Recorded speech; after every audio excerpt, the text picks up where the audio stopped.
and a little bit about the integration and sort of how it works. It's not a full-on tutorial. As a matter of fact, at the end of this video, I'm going to leave some links that are going to give you a more step-by-step tutorial using the Fantasy Grounds Atlassian, and then also some resources like to get to this page that has all the Syrinscape content that's available currently.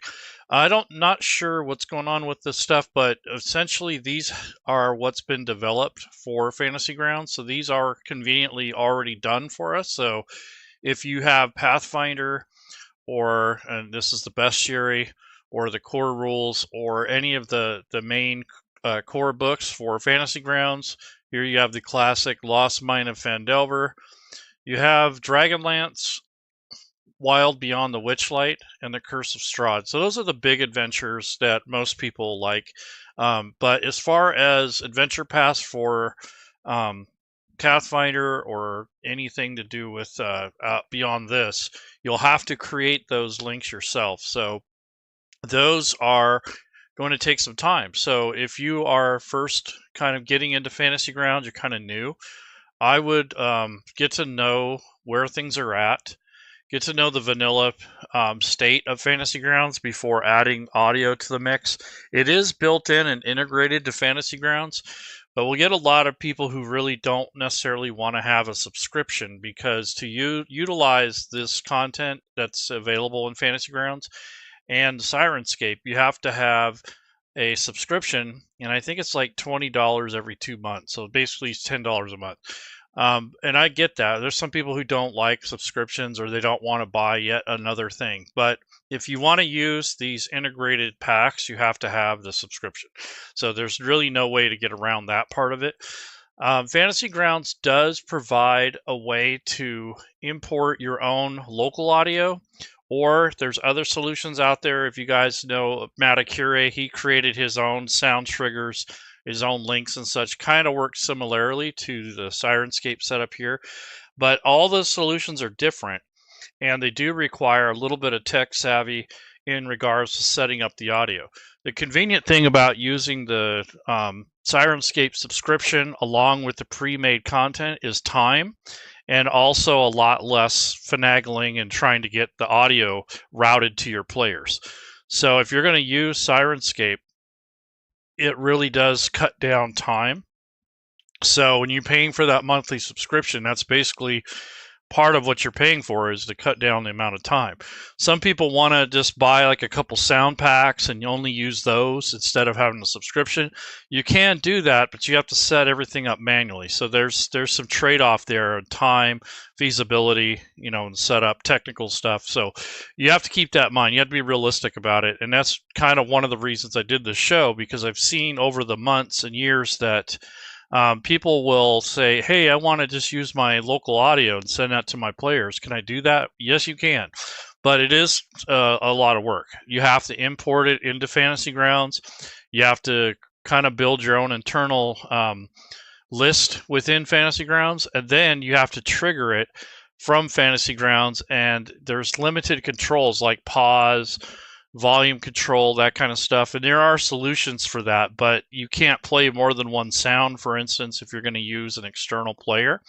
And then you're still faced with the fact that you have to route the audio either through a Discord bot or through whatever app you're using to share with your players. So that's kind of the inconvenient part of it, is that you got all that stuff on top of trying to figure out Fantasy Grounds and how to route the audio. So I would honestly, in my personal opinion, would say this is kind of an intermediate thing.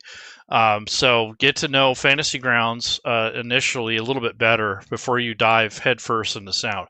It is a really cool option, but it can be kind of frustrating at first, especially if you're new to everything. It can take some time to really get to know it, and by that time you probably felt like you waste your money or time. So just make sure that you are going to enjoy your purchase, and that you kind of know what's happening in Fantasy Grounds first, because that really helps a lot.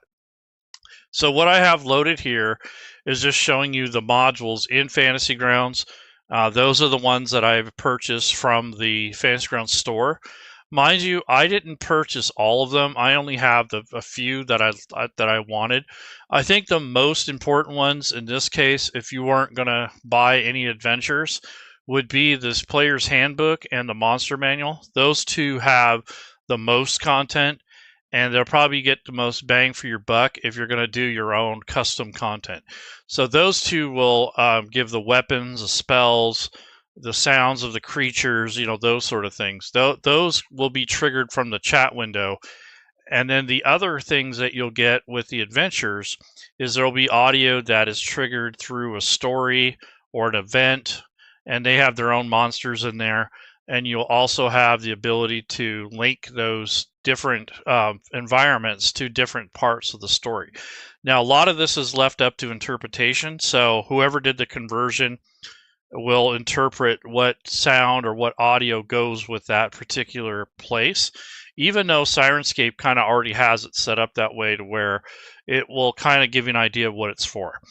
So there are different ways that people will interpret what audio belongs where within an adventure. So what I'm going to do is kind of go through a little bit of the setup and just kind of give you an understanding of how it works, and then I'll call it a day. And it's not going to be a full-on tutorial, but I just wanted to show you a couple things. So first things first is you got to set up your account online. So when you're using Syrinscape, you got to have an account, and you got to go to the back end of your account to look at your authorization key, which is an important part of this, where you're going to actually insert that into Fantasy Grounds. So if you come over to settings, you have the sound context window, which is over here on the right hand side, and there's an authorization button. So you have to do that first. And then you're going to click on the web import, which is going to import all the libraries that you're subscribed to. And if you have the subscription, you're going to have pretty much everything. And then what you're going to do is once all the sounds are imported, you have it authorized, then what you can do is click generate. So what this is going to do is create a unique link for your players to join via the web on a browser. And you do have to keep the web browser open. So if you accidentally close it, you might lose your audio. So here I'm going to click generate, and it's going to ask me if the request for this to be allowed to be open, this link. I'm going to say yes to all. This is also your authorization token, so I'm going to go ahead and hit yes.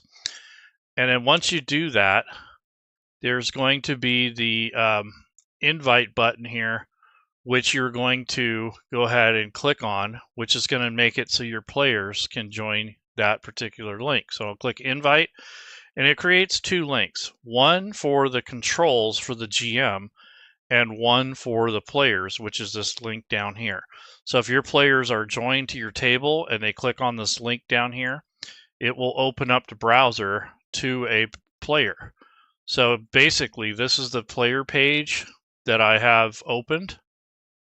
And this link up here is what the players will use. So if they minimize this gameplay, this audio will pipe through their computer, and they'll be able to hear whatever is being triggered in Fantasy Grounds.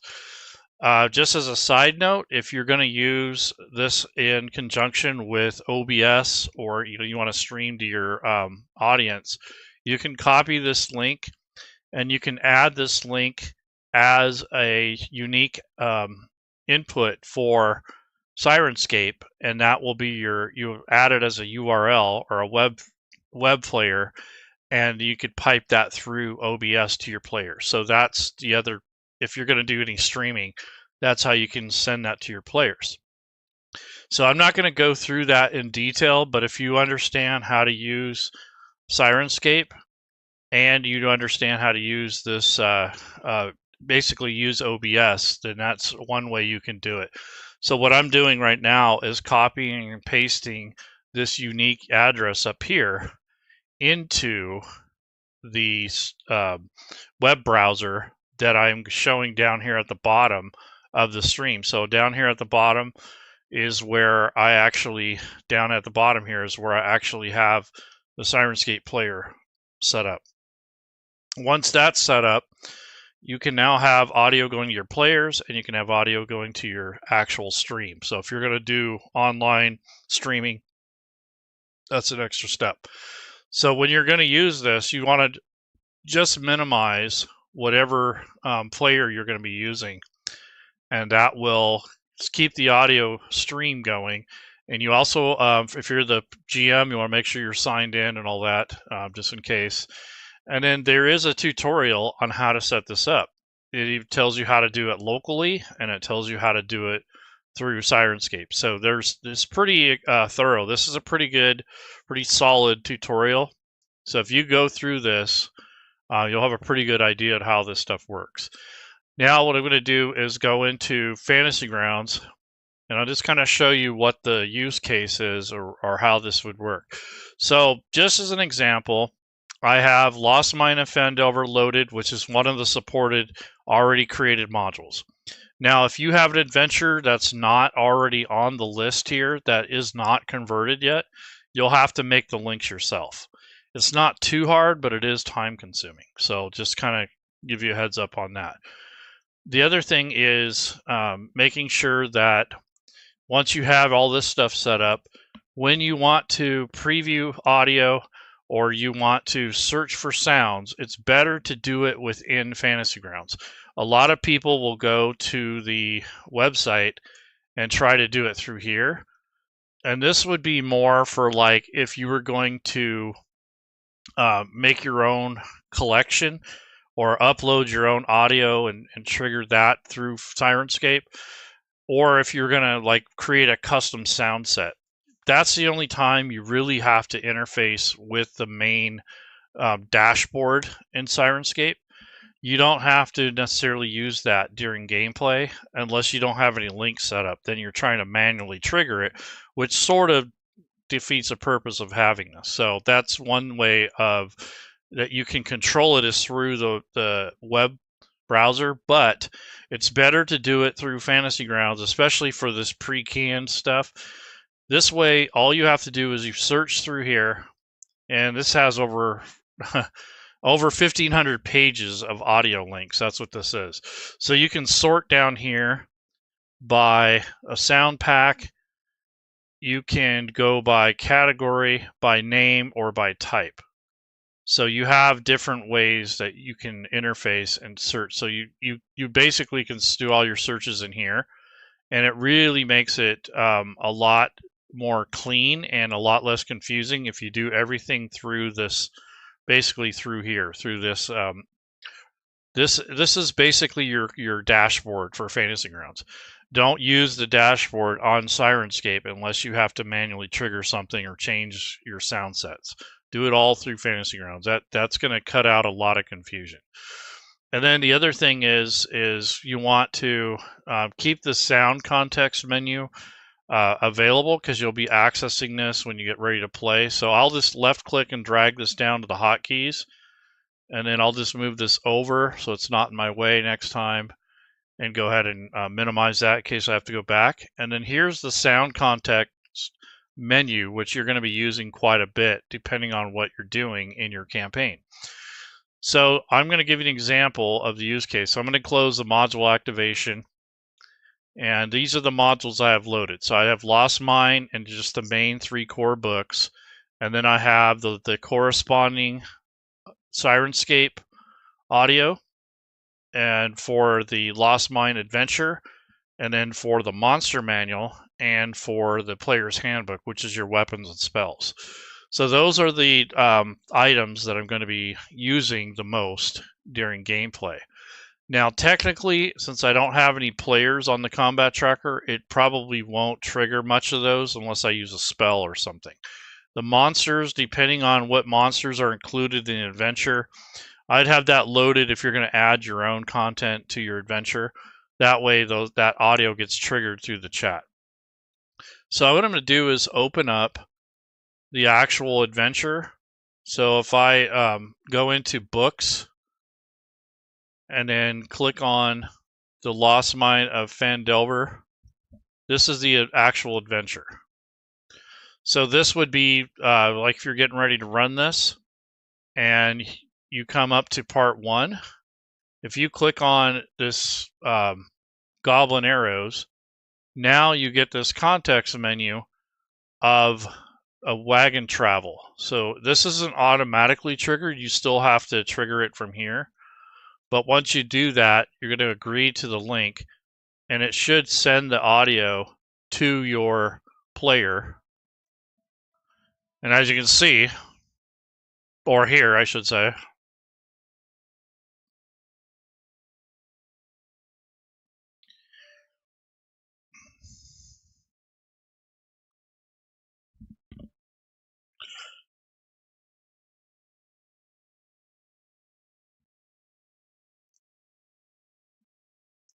so basically that's how that works. And this was just triggered because I have this story page open, and this is set up in the context menu. So this would be something that is already done for you. And if you go to the next section, there is the Goblin Ambush, which has the audio for the attack. So if you're going to have the combat going, you can click on this Goblin Ambush, which would be your next logical step. And now you're going to have the combat. So what else would happen here is you have an encounter, let's say. You bring up this encounter, you can add these guys, let's say, to the combat tracker. And once you do that, the noises or the sounds for all the goblins are here. So this window is kind of like your soundboard. Most of these are not triggered automatically. However, when you do attack rolls or spells from the combat tracker, they are triggered via Syrinscape through the interface. So just for an example, I'm going to go to the offense of this goblin and do an attack with the scimitar. So when you do that, it might make an effect sound depending on what you're doing. So that was the attack roll. And then here's the damage. So yeah, so there's the corresponding sound. So if I don't attack anyone particular, it's not going to trigger. However, if I attack one of his allies, let's just say, then it's going to give you that hit. So it's looking for that text in order for it to make that sound. So when I just rolled the attack roll, it didn't do anything. But when it actually says hit, that's going to trigger the swing sound or whatever the weapon you're using. So that's basically how the triggers work in the combat tracker. Now the ambient sounds aren't normally triggered through the combat tracker or the text window. Those are normally initiated by the game master depending on where you're at in the story. You could create a trigger that would look for a keyword in here, and it would give you an idea of what, like if you wanted something to trigger when you mention something, you could do that here. But you got to be careful because it can get really annoying quick if you have it set to something that's always going to be triggered every round. So you got to kind of be careful with that. But basically how to create this stuff, I'm not going to go too deep into it, but I'm going to show you just kind of how you would do it. So if you go to sound sets, that's basically what these are. And these are corresponded to different types of audio. And then for the monster manual sounds, spells, here's for the Lost Wine of Phandelver. So there's some general context sounds. There's story sounds that are linked to the story categories in the game. So if you were going to create your own, what you would do is potentially make your own sound group. So if you wanted to make custom ones, so now it says group 1. So if I go in here and edit this, I'm just going to put custom audio, just so I have a category. And now in this group is where I would set up my custom triggers. So as an example, let's just say this page, even though this doesn't make sense, this page here, this monsters page, maybe I want this to play a certain sound when I open this particular page, or at least pull up the context menu. So what I'm going to do here is create a custom sound trigger for this particular page, or you can do it for a certain story entry, whatever you want to do. So in this case, I'm going to go ahead and click this green plus button, and this is where you would make your custom trigger. So this is going to be the monster appendix and then I'll just put LMOP so I know what it corresponds to. And then what you can do is switch the type. So is it a trigger, which would be chat related, or cast, or attack, or miss? So there's different subtypes of chat triggers. You can also do content, so it could be a story link. You can associate the sound set and the sound with this particular story link. So if I click on the edit list here, I can take this page and link it to this particular section. And then when you go into Fantasy Grounds, into their context menu, as I was showing you earlier, this is where you would search for whatever the content that you want. So I'm going to search by name here. So I want to just say monster, because I just want a generic kind of, I am a monster. Let's see what this sounds like.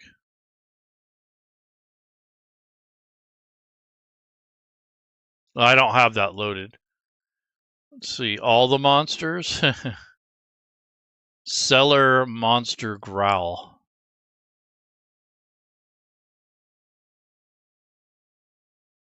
Yeah. So maybe you want to trigger that sound. So what we would do,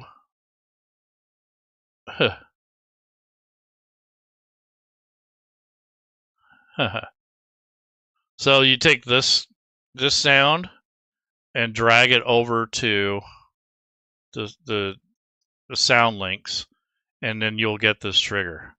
So whenever you pull up that page and you have your sound context menu open, I'm going to go ahead and close these. And then if you want this to disappear, you can basically take this, you can actually have these guys off of here. And if I delete these off the tracker, it should, move the goblin context menu off. So now what I'm going to do is kind of demonstrate how this sort of is tied in. So for this index here, this is now part of my own custom sound set that I created for this page. So if I go to, let me come back here. So if I click on this monsters and then it comes to that page, it's going to bring up that particular link that I created. You still have to trigger it, as this is a sound contexting, it's not a chat trigger. Although you could set up a trigger, so if you had a certain sound and you wanted to trigger it through the chat, you could do that, but you'd have to change the way you construct your sound set. So instead of story, you would do trigger, and then you'd have to set up the text string on what's actually going to be triggered and what is actually going to be playing, as opposed to just having a generic sound. So you still have to trigger these. I think a convenient thing for most GMs is when you're creating content, just link the sound, this actual context here, just take that and link it into your story somewhere. I think that'll be a lot easier for you instead of digging through everywhere looking for these things. And then you may not want to have this sound context menu open all the time because it does take a little room. But there's just a thing that you just kind of get used to the flow of it. And generally speaking, you have to kind of add this stuff in or trigger it as you come to that content. The only thing that triggers automatically usually is the creatures, the attacks, those sort of things. But the environmental audio is something you'll have to trigger in most cases yourself. So if I wanted to add this link here, okay, here's the stat blocks for the NPCs, but I can also unlock this, and let's just say that I wanted to have it right here in the beginning, so I can trigger that right away. So if I left click and drag this, you can actually set up this sound set and put it right there. And that way, when you come to this part of the story, instead of going through all this stuff over here, once you have this set up, you can just bring up that thing and trigger it from here. I think that's an easier use case than trying to do it the other way. So that's just a way to kind of, I guess, cut out some of the steps. Anyway, so that's kind of how this Syrinscape would be utilized in gameplay. So as you go through the adventure, you have different things. So like I said, this is the goblin ambush, and when we had the sound context menu, it brings up the applicable sounds that are linked to this particular story entry. So you have the ambush, which is basically the combat that's going to happen. I wouldn't necessarily trigger this until you start the fight, or right before. And then if once the developments take place, you get rid, or you basically finish that that encounter. If you end up to the Goblin Trail, that ends up here, and I'm not certain why this cut out, because if you come over here, that's the Goblin Ambush, and that Goblin Trail came up during that time, so I'm not sure why that disappeared. But basically, there is a sound for this Goblin Trail. So I'm not certain why that disappeared, but it did work. Let's see, there's the wagon travel. Yeah, so here's the Goblin Trail here when you bring up this page. I'm not certain how that got messed up, but let me look at the sound context menu. So if I come over here and I go to Lost Mine Story Sounds, and then let's go to Goblin Ambush. Yeah, see, I don't think the Goblin Trail should have been in here. I think that it should have been a new entry and then a separate audio there. So these are both combined, which is not a big deal because you got the ambush and you got the sound set link here. But what you're going to notice is these are duplicates.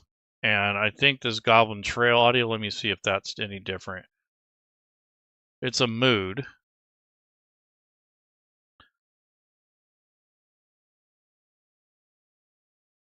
Yeah, I'm not hearing anything at the moment, but there it goes. So yeah, it's a separate sound. So I would have linked it to this page instead of the main page, because that's kind of confusing for a new user. So I would probably report that to, just to Smiteworks or whoever's doing the conversions. So that's just a small, I wouldn't say an oversight, but it's just an interpretation thing, right? Someone might have said, well, everything's going to be right here. But the ambush is on a separate page than the Goblin Trail. So I would have probably linked it here instead.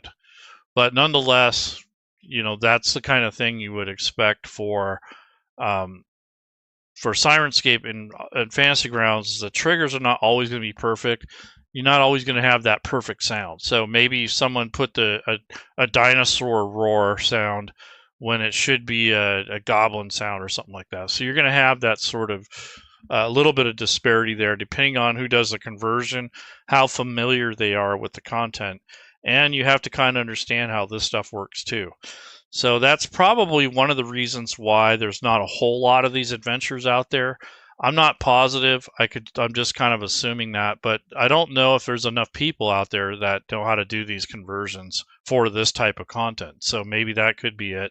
Could also be bang for your buck. Maybe there's not enough interest or enough people doing it, so maybe they don't think it's worth their time. I'm talking about the conversionists. So who knows? I might think about doing these. I understand how they work. I've used this for a long time. But the thing is yet you're facing, do you want to put the effort into it? That's kind of what it comes down to. And that's the same with anything really cool with Fantasy Grounds. You got to be willing to put in some effort. And then also it helps if you're a little bit more familiar with the content. That does help a lot. So little things like these, little details like this would be hard to pick up if you are just someone who's just doing the conversion and you're not intimately familiar with the content. So that sort of stuff can really make things different, and I think it can actually make or break the immersion. However, is there enough people out there using this content to even notice that?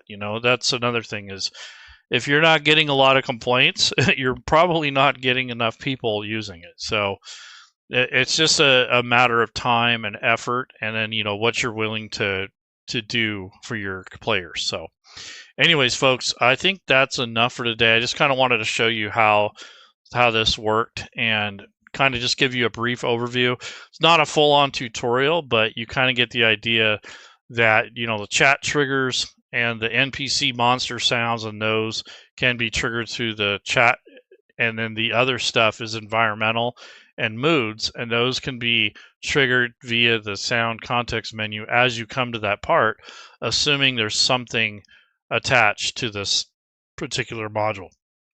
I'm not sure why these links are not embedded in the adventures, but I think it has to do with the fact that most people don't have this content, so they're not going to link to it. So all the links that you would want to do for yourself, you would probably have to create your own module, essentially, and your own set of links, and link those in, and then export your work, and then use that whenever time you use this module or that content for your games. So anyhow, you guys take care. Enjoy the rest.